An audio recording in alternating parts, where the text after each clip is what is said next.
Good afternoon and thank you for joining me, Glenora Shipora, on NMH at 1, where we highlight the news making waves in Namibia and beyond, ranging from current affairs, community stories, sports, and economic news. Coming up in this broadcast, landless residents removed from NHA land, British murder accused bid to supply weapons to government questioned, and fish rods essay lawyers fail in appeal. Do stay tuned for these stories and more news on NMH at 1.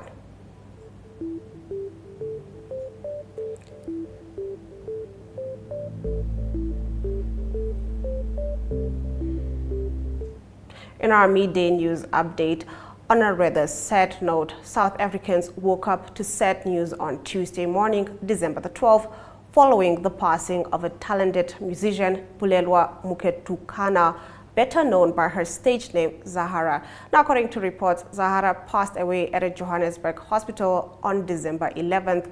She was 35. The Minister of Sports, Arts and Culture, Zizi Kodwa, confirmed her passing. I am very saddened by the passing of her. My deepest condolences to the Mutukana family and the South African music industry. Government has been with the family for some time now. Zahara and her guitar made an incredible and lasting impact in South African music, he wrote. Visual News highlights local stories from across Namibia. Right after the break, we'll be getting into that. Welcome to Active Kids, a daily TV show that sparks creativity, learning, and fun for young minds. With exciting activities and lessons, Active Kids inspires curiosity and a love for learning. New face to the 15. The perfect mix of play and education. Don't miss out on the fun. Tune into Active Kids on NTV every weekday at 10 o'clock and let the adventure begin.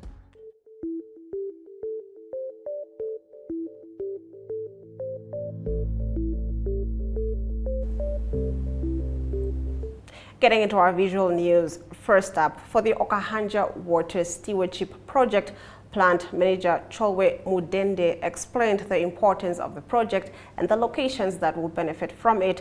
The project costs Abel and Bev $4 million and will feed the municipality water line with 13 to 15 cubic meters per hour. Aurelia Afrikaner reports.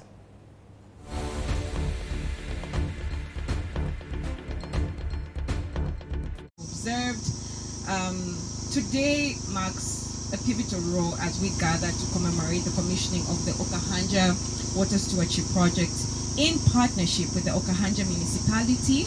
This initiative reflects our unwavering commitment to addressing the critical issue of water scarcity, extending beyond the boundaries of our breweries and reaching the heart of the community in Okahanja. Namibia, being one of the 30 driest countries globally, faces significant challenges in water availability. Okahanja, within this context, is no exception. Water sources, particularly in areas like Five Rand and Vergenog, are scarce, posing hardships to the less privileged communities. The reality of water scarcity in Okahanja paints a stark picture. Insufficient rainfall, compounded by climate pressures, inadequate infrastructure, as Honorable Mayor had alluded to, and geographical constraints have created a scenario where access to clean and reliable water is a daily struggle for many of our people. This project addresses the pressing issue head on, recognizing that water scarcity is not merely an environmental concern, but a fundamental challenge to the economic, social, and environmental well-being of the Okahanja communities. As a company, we as AB InBev have noted the capacity constraints faced by the Okahanja municipality in supplying water, particularly potable water, in less privileged communities in Okahanja. To address this, ABI proposed and invested in a project to set up a water extraction plant that strategically utilizes identified boreholes owned by the municipality and a water storage facility positioned in proximity to low-income communities. These boreholes, in conjunction with the existing reservoir, will be integrated into the reticulation system. The water supplied to the reservoir will be carefully metered to ensure a consistent and adequate supply, aligning with the daily consumption needs as stipulated by the municipality. AB InBev Namibia's investment in collaboration with the municipality focuses on establishing a treatment plant to augment the water supply capacity. This initiative specifically aims to cater to the water requirements of low-income communities within Okahanja, including the less privileged communities of Vergenog and Five Rand. Deputy Mayor of Windhoek, Joseph Wapingene, leads a festive countdown uniting with the community to illuminate the city of Windhoek in a dazzling display of Christmas lights. Ingrid Boysen reports. Now, after the break, the Namibian Sun leads us into the newspaper review segment. Welcome to My.NA Cars, your ultimate destination for everything automotive. I am your host, Diana Master. Teamwork makes the dream work, right? Discover the latest models, innovative technologies, and expert insights from our passionate hosts. Learn essential maintenance tips and get exclusive behind-the-scenes access to the automotive industry. Don't miss My.NA Cars on NTV every Thursday at 2100 hours. Tune in and ignite your passion for automobiles.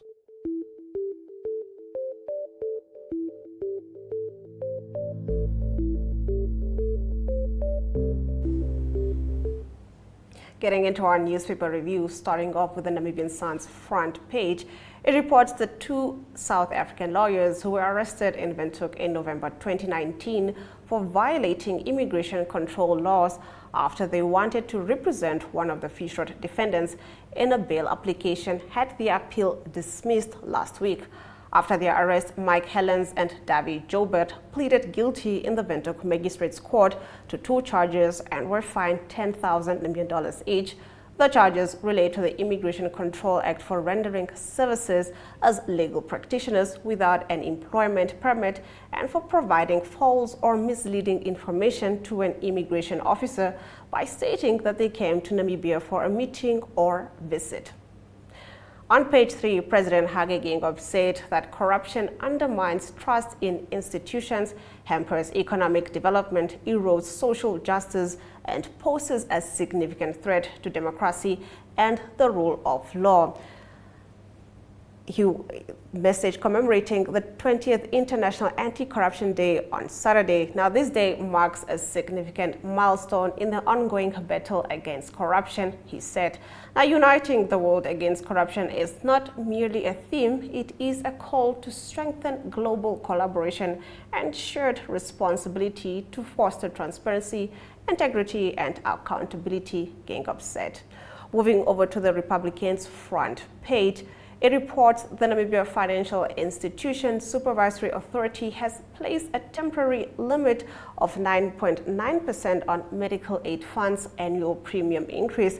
The industry has until the 20th of March 2024 to submit applications for additional premium increases, along with realistic medium-term strategies to ensure the fund's sustainability. The move follows significant differences between actual and predicted solvency figures over the past 3 to 4 years. According to NAMFISA, the latter is often observed by members' contribution rates and changes to benefit limits. The authority also expressed concern about the lack of realistic and measurable medium-term strategic plans, which raises questions about the credibility of certain medical funds' solvency forecast. Now, on the Republicans, page 3, local white maize production witnessed an upward trend following the 2018 to 2019 drought, with the 2022 marketing season being the most successful, yielding a total of 98,824 tons. This marked an increase of 16,099 tons compared to the 2021 harvest season. Now, according to the NAB, last year saw just over 1,000 local producers register for white maize, which a total of 32,127 hectares planted. Onto the Allgemeine Zeitung's front page, it reports with the newest hydrogen development that will see Namibia hosting the first Global African Hydrogen Summit in Windhoek from the 3rd to the 5th of September 2024. The Namibia Investment Promotion and Development Board has announced in a press release that as part of the COP28 Next Steps, Namibia will host this first ever summit. Namibia sold itself as a prospective hydrogen powerhouse in the person of its president, Hage Geingob, while as the country it sold that concept through the NIPDB. Now the NIPDB will host the summit together with DMG Events and Vasco da Gama Energy. On page 3, the Allgemeine Zeitung reports that after 3 days of hearings, the Riedel murder case was adjourned until the 29th of January 2024. The former Arab couples contradicted each other in court. While the husband did not want to be seen as being someone who heard or saw too much, his ex-wife asserted that they both indeed heard the farmer screaming. He's lying, he heard the farmer shouting. Francina Arab testified in court on Thursday when her ex-husband's testimony was dealt with. Michael Arab was one of the farm workers on the Groenveld farm when farm owners Armin Riedel and his wife Brunhild were murdered. In the morning, Michael had still testified that he had seen the two murder accused, Bernardus Afrikaner and Salafiel Unaib, overpower Brunhild Riedel and take her to the farmhouse. Now later, he seemed to contradict some of his detailed testimony. After the break, we'll continue with more newspaper review.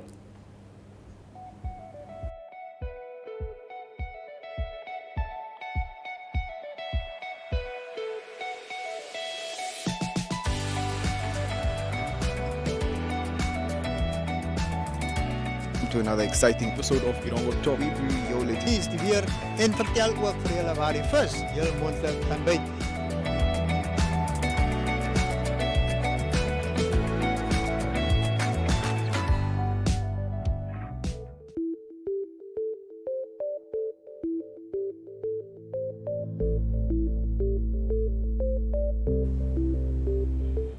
We continue with our newspaper review. The Namibian reports that high-ranking military officials have raised concerns about a proposal by British businessman and murder-accused Harvey Bolter's company to sell weapons to the Ministry of Defense and Veterans Affairs for $29 million Namibian. Bolter is facing multiple charges in Namibia, including a count of murder after a fatal shooting that killed his farm manager Gerhard van Wyk in 2021. The billionaire is also facing charges of being in possession of a firearm without a license and handling a gun while under the influence of alcohol. Bolter has denied wrongdoing, claiming the shooting was accidental. Bolter's company SX Arms and Ammunition submitted a quotation to the Defense Ministry in July for the supply of rifles and other military equipment. On page 3, one of the lawyers involved in the Fishrot fishing quotas fraud, corruption and racketeering trial has told the presiding judge he will be asking him to step down from the matter. Defense lawyer Mbanga CEO Munji told acting judge Moses Shinhengo in the High Court at Windhoek Correctional Facility on Friday that he will apply for Shinhengo to recuse himself from the trial, and CEO Munji also forged ahead with plea proceedings which began on Wednesday. The New Era's lead story reports that a group of 170 Walvis Bay residents found themselves sleeping out in the open after being told to vacate open plots belonging to the National Housing Enterprise in the area. The scarcity of land and increasing rent for informal structures have pushed some residents to abandon their rental dwellings out of sheer desperation and hopelessness. Last week, the group had to dismantle their shacks, witnessing their makeshift homes loaded onto municipal trucks and transported to the dumping site. On the New Era's page 3, it reports chairperson of the National Council, Lucas Muha, on Thursday announced the conclusion of the 10th session of the 6th National Council, which started on the 20th of November 2023. Muhar said in a statement on Thursday that during the opening of the session, he had communicated to the August House that they would deliberate on matters of regional and national concern in accordance with the Namibian Constitution. The committee during the session received, reviewed and passed several bills without amendment, including the Magistrate Court Amendment Bill, Bill 17/2023, the Electoral Amendment Bill, Bill 20/2023, and the Appropriation Amendment Bill, Bill 21/2023. Moving over to Market Watch, it reports that locally listed mobile telecommunications paid $1.687 billion to suppliers in its 2023 financial year, of which about $1.6 billion or 95% was pumped into Namibian businesses. Now, the procurement spent at Namibian suppliers with Black economic empowerment credentials amounted to $217 million.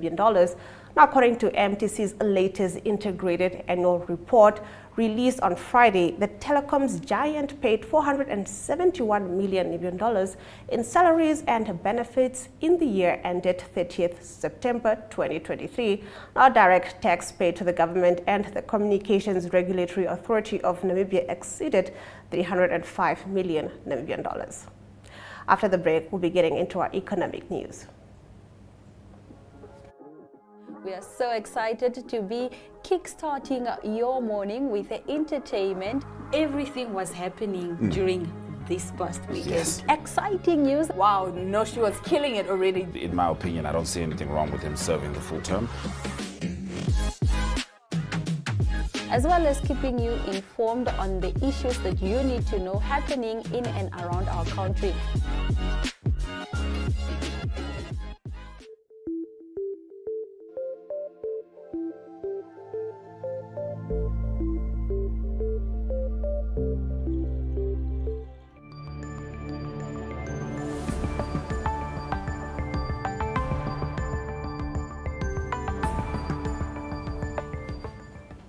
Getting into our economic news, Medicine Metals, Incorporated, with uranium exploration assets in Namibia, has announced a strategic partnership with Swiss Equity Group to enhance its business development, media awareness, and investor relations initiatives in Europe.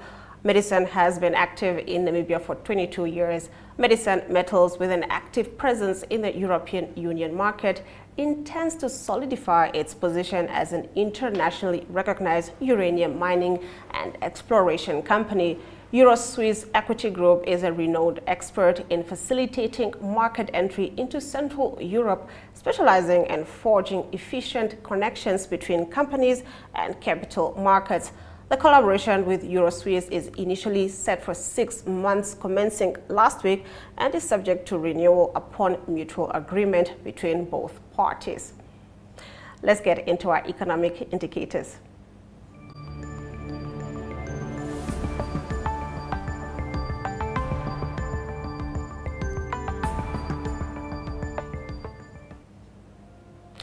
The Namibian dollar trades against the British pound at 23.79, against the euro at 20.44, against the US dollar at 18.98, 2 Namibian dollars and 64 cents gets you 1 Chinese yuan. On the Namibia Stock Exchange, Letshego Holdings went down, trading at 0.50%. Overall index closed at 0.92%, going up, while local index closed at 0.01%, going down. On the commodities market, all major commodities went up, with Brent crude oil trading at 0.28%, going for $76.41 per barrel. We'll return with news from Africa after this. Namibians are still safe. Everywhere else, the Supreme Court said we are not going to rely on foreign judgments. By all means, we try to not make journalists public figures, but at the end of the day, they are. Very good evening. My name is Taiwan Jabela, your host. With their Protestant offsprings. But the implementation, like she's saying, is another thing.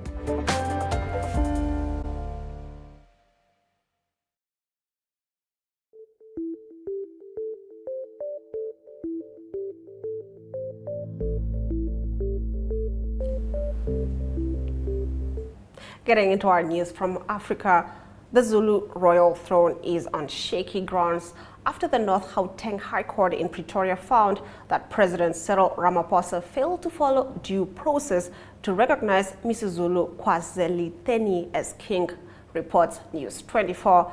Judge Norman Davis delivered a judgment in the case that was brought to court by Misuzulu's brother, Prince Simakade Jackson Zulu, and the late King Zweli-Theni's half-brother, Bonisi Zulu, as they challenged the process followed to identify and appoint Misuzulu as the heir to the throne. In his judgment, Davis criticized Ramaphosa for failing to comply with the Traditional and Quiescent Act, which deals with transitional arrangements. Now, Ramaphosa allegedly ignored objections and concerns within the royal family, leading to criticism from the court. The ongoing disputes affects the Zulu nation with significant stakes in land, budget, and leadership. Cultural experts suggest the conflict arose due to inadequate scrutiny before Mrs. Zulu's appointment, causing anxiety and divisions within the Zulu community. Now, after this short break, we'll be getting into your international news.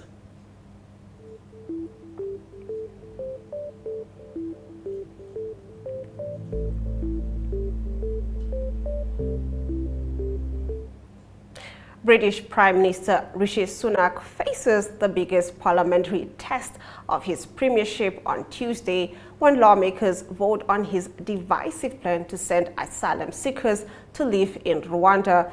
The UK Supreme Court ruled last month that Rwanda was an unsafe place to send those arriving in small boats on England's southern coast, and that the government's plan would breach British and international law.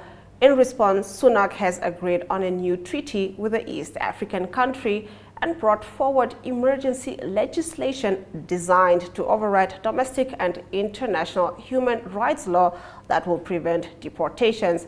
The legislation has deeply divided his party, alienating both moderators who are worried about Britain breaching its human rights obligations and right-wing politicians who contend it does not go far enough.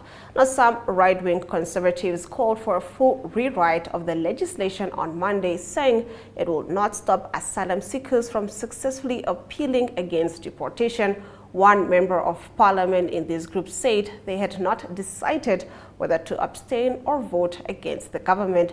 Now, Parliament will hold the first vote on the draft law on Tuesday evening. It will only take about 30 Conservative members of Parliament to vote with opposition parties to defeat the bill. After the break, we'll be getting into your local and international sports news. Welcome to What's Cooking, where culinary passion meets expert insights. Somebody must really want to cook and want to cook good food. Immerse yourself in the bustling world of professional kitchens as top chefs create mouthwatering dishes. Join us for in-depth interviews as our host explores the experiences and expertise of our guest chefs. Don't miss out. Tune in to What's Cooking on NTV every Friday at 2100 hours and let the culinary adventure begin.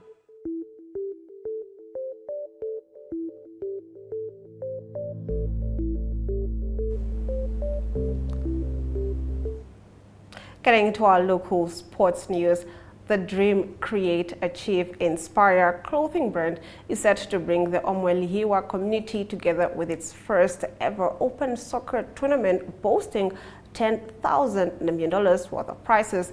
The open competition will be held in Onweliwa at Shadile Junior Secondary School Sports Field from the 22nd to the 24th of December.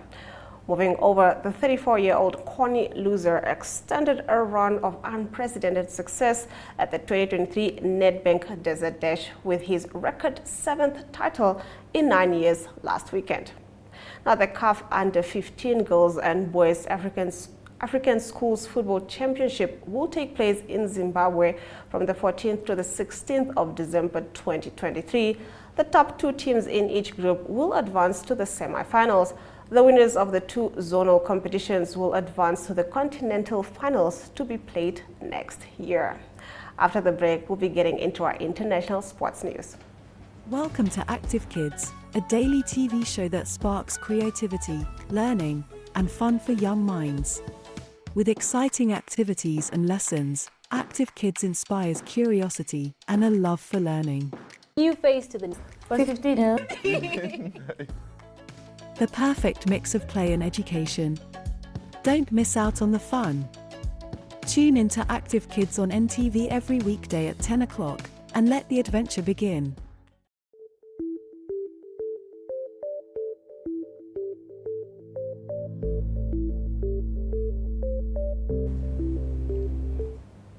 Getting into our international sports news, Napoli's Nigeria striker Victor Osimhen was named Men's African Player of the Year on Monday during a ceremony organized by the Confederation of African Football in Marrakesh, Morocco. In our next story, Inter Miami on Monday confirmed details of two upcoming friendlies in Saudi Arabia next year, which will include a showdown between Lionel Messi and old rival Cristiano Ronaldo. The Major League Soccer club had already announced plans for the team to face Ronaldo's Al Nassr in Riyadh without confirming a date.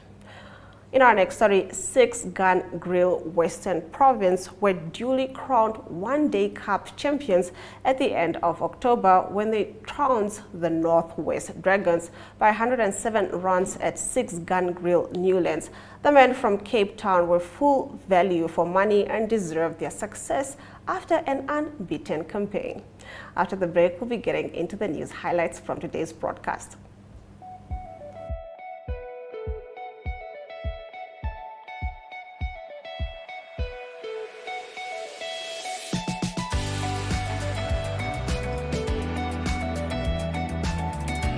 To another exciting episode of Iran World Top. We bring jou lees die weer en vertel ook vir julle waar die vis julle mondelik gaan byt.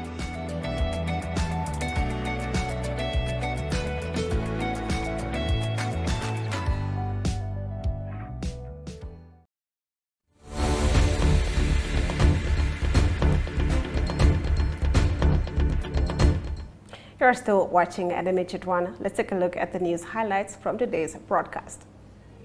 The Zulu royal throne is on shaky grounds after the North Gauteng High Court in Pretoria found that President Cyril Ramaphosa failed to follow due process to recognize Misuzulu Kwezelithini as king. British Prime Minister Rishi Sunak faces the biggest parliamentary test of his premiership on Tuesday when lawmakers vote on his divisive plan to send asylum seekers to live in Rwanda. Now, the CAF Under-15 Girls and West African Schools Football Championship will take place in Zimbabwe from the 14th to the 16th of December 2023. The top two teams in each group will advance to the semi-finals. And those have been your highlights. Remember to tune in every weekday at 1 p.m. to spend your lunch hour with NMH at 1, catching up on the latest news in Namibia and beyond. From me, Glenora Shipura, until next time.